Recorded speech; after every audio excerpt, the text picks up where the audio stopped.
Welcome to all of you. हमारे इस video session में आप सभी का स्वागत है। जैसा कि आप देख रहे हैं कि पीछे के वीडियो से हम लोग 10th बिहार बोर्ड मैथमेटिक्स 2026 में आए हुए क्वेश्चन का डिस्कशन कर रहे हैं। तो पहले वीडियो में मैं 9 क्वेश्चन का कर चुका हूं, तो इस वीडियो में 10th क्वेश्चन का इंग्लिश वर्जन दिखाई दे रहा है। हम लोग 10th क्वेश्चन से अभी शुरू कर रहे हैं। तो आप 10th नंबर क्वेश्चन पढ़ के देखिए क्या दिया हुआ है। लिखा है कि the sum of first n terms of an AP is 5n minus n square है। मतलब कि Sn का वैल्यू दिया हुआ है 5n माइनस n स्क्वायर। तो the nth term of the AP find करना है। तो हमेशा याद रखना है कि nth टर्म का Tn का फॉर्मूला होता है Sn माइनस Sn माइनस 1। मतलब कि सम ऑफ n टर्म से जस्ट इसके पहले वाले सम ऑफ n माइनस 1 टर्म को माइनस कर दें तो Tn के बराबर आता है। तो Sn कितना दिया हुआ है 5n माइनस n स्क्वायर, और n स्क्वायर को और n फिर n माइनस 1 को अगर n के जगह लिख दें तो 5n minus 1 minus n minus 1 का होल स्क्वायर। कैलकुलेशन को ध्यान से देखना है। तो जैसे है वैसे ही इसको लिख दिए। अब अगर इसमें मल्टीप्लाई करें तो 5n माइनस 5 और होल स्क्वायर कर दें तो n square minus 2n plus 1 आएगा।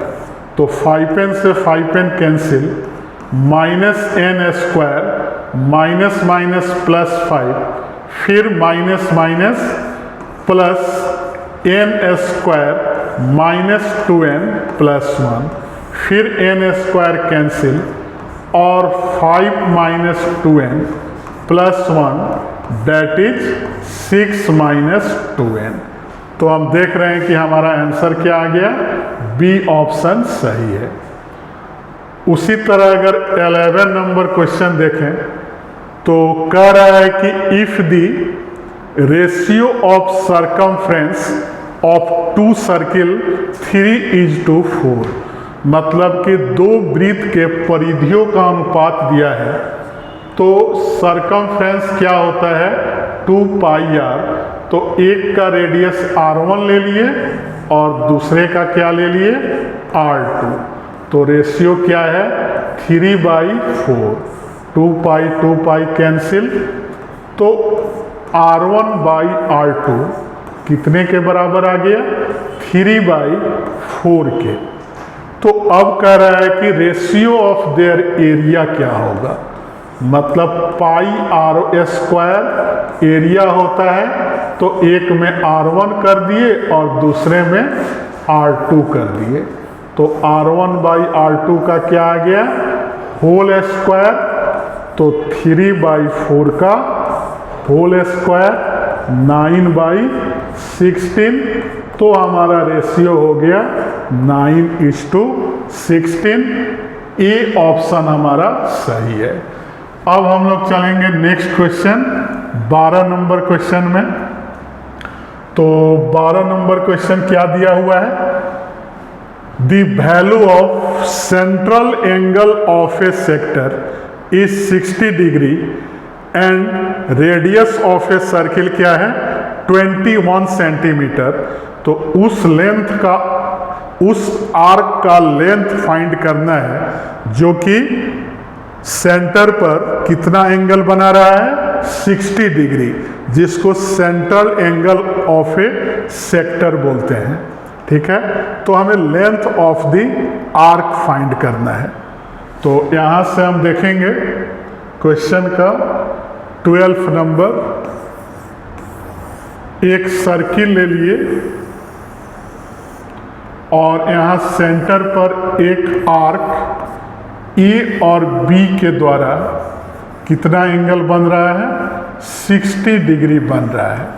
तो इस एंगल को थीटा ले लें और रेडियस कितना दिया हुआ है 21 सेंटीमीटर और आर्क को हम लोग एल मान लें, ठीक है। तो हमें एल का लेंथ बताना है। तो थीटा जो 60 डिग्री है, सबसे पहले इस टाइप का जब भी क्वेश्चन आए तो हमें फॉर्मूला याद रखना है कि थीटा इक्वल टू क्या होता है, एल बाई आर, और ये रेडियन में होता है। फॉर्मूला किस में होता है, रेडियन में। तो ये जो डिग्री दिया है इसको रेडियन में बदलना है। तो हम याद रखना है कि पाई रेडियन में 180 डिग्री होता है। तो 1 डिग्री में कितना रेडियन होगा, पाई बाई 180। तो किसी डिग्री को रेडियन में बदलेंगे तो किससे मल्टीप्लाई करेंगे, पाई बाई 80 से। और अगर रेडियन को डिग्री में बदलेंगे तो 180 बाई पाई से मल्टीप्लाई करेंगे। इस चीज़ को याद रखना है। सी मतलब रेडियन और 0 दिया है तो आप जानते हैं कि इसको डिग्री बोलते हैं। तो अगर हम 60 डिग्री को रेडियन में बदल दें तो इसको कितने से मल्टीप्लाई करेंगे, पाई बाई 180 से। तो कितना आ गया, 60 में पाई बाई 3 क्या आ गया, रेडियन आ गया। अब हम फॉर्मूला लगा देंगे, theta equal to L by R, मतलब कि pi by 3 equal to L by 21। तो एल इक्वल टू क्या हो गया, पाई बाई 3 इंटू 21। तो कितना आ गया, 7 पाई, पाई का वैल्यू पता है 22/7। तो कितना आ गया, 22 सेंटीमीटर। डेट इज हमारा आंसर कितना आ गया, सी आ गया। तो इस फॉर्मूला को याद रखना है, theta equal to L by R, जहाँ थीटा किस में होता है, रेडियन में होता है। तो अभी तक हम लोग 12 क्वेश्चन का सॉल्यूशन दिए। अब हम लोग चलेंगे क्वेश्चन नंबर 13।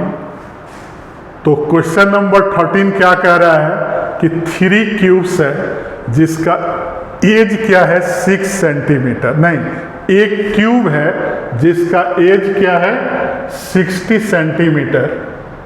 तो इसमें हमें क्या करना है, इसको याद रखना है कि क्यूब जो होता है उसका हर एक साइड आपस में क्या होता है, बराबर होता है।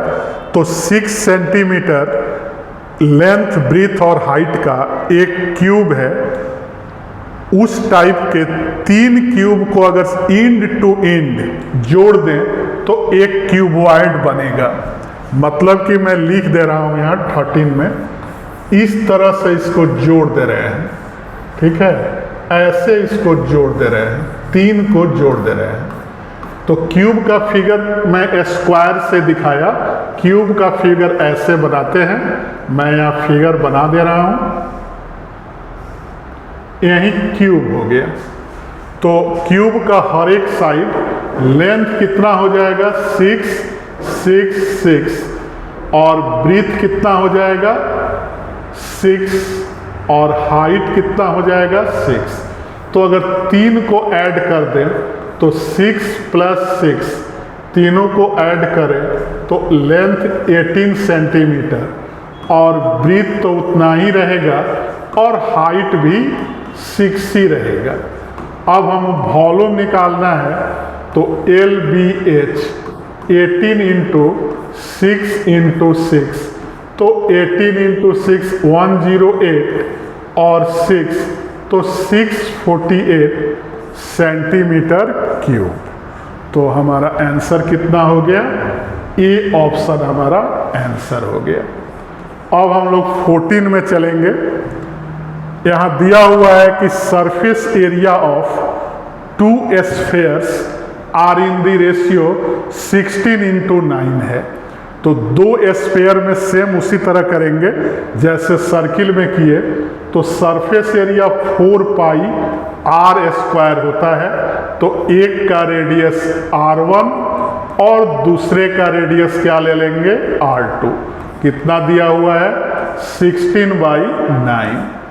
तो हम लिखेंगे यहाँ कि R1/R2 का स्क्वायर कितना दिया है 16/9 दैट इज 4/3 का। तो रेशियो है तो पॉजिटिव ही लिखेंगे, प्लस माइनस से कोई लेना देना यहाँ नहीं है। तो R1/R2 कितना आ गया 4/3। तो पूछ रहा है कि दोनों स्फीयर के वॉल्यूम का रेशियो क्या होगा। तो स्फीयर का वॉल्यूम क्या होता है 4/3 पाई R²। तो एक में R1 ले लेंगे और एक में क्या लेंगे R2 ले लेंगे।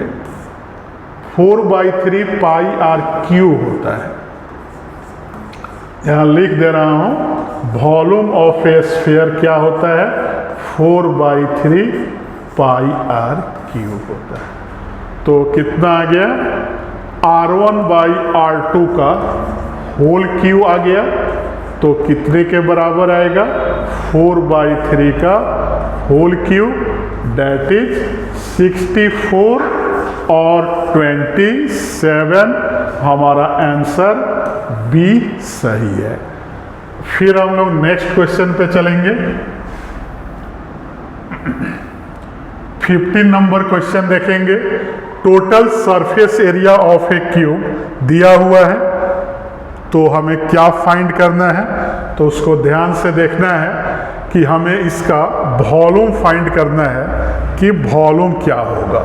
तो मैं लिख दे रहा हूं यहाँ 15 में total surface area of A cube 864 है। तो surface area of A cube होता है 6x²। हर एक साइड बराबर होगा और टोटल फेस जो होता है 6 फेस होता है। तो 864 है। अब x² का वैल्यू लिखें तो 864/6 आ गया। कैंसिल करें तो कितना आएगा 144 आएगा। तो x का वैल्यू कितना आ गया 12 आ गया। किसमें दिया है सेंटीमीटर पे। तो पूछ रहा है कि इसका वॉल्यूम क्या होगा। तो वॉल्यूम आप लोगों को पता है कि वॉल्यूम ऑफ ए क्यूब क्या होता है x³।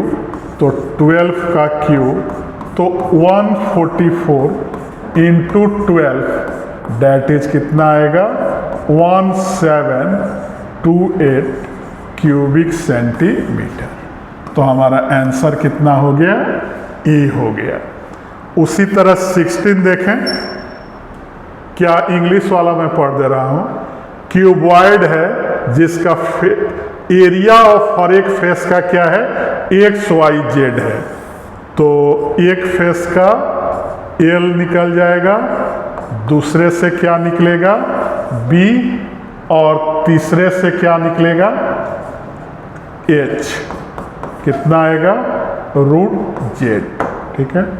क्या है कि एक का एरिया अगर एक से एडजेसेंट फेसेस का root adjacent faces of A if the area of 3 adjacent faces of a cuboid are X, Y and Z है, तो मैंने उसका एरिया लिख दिया।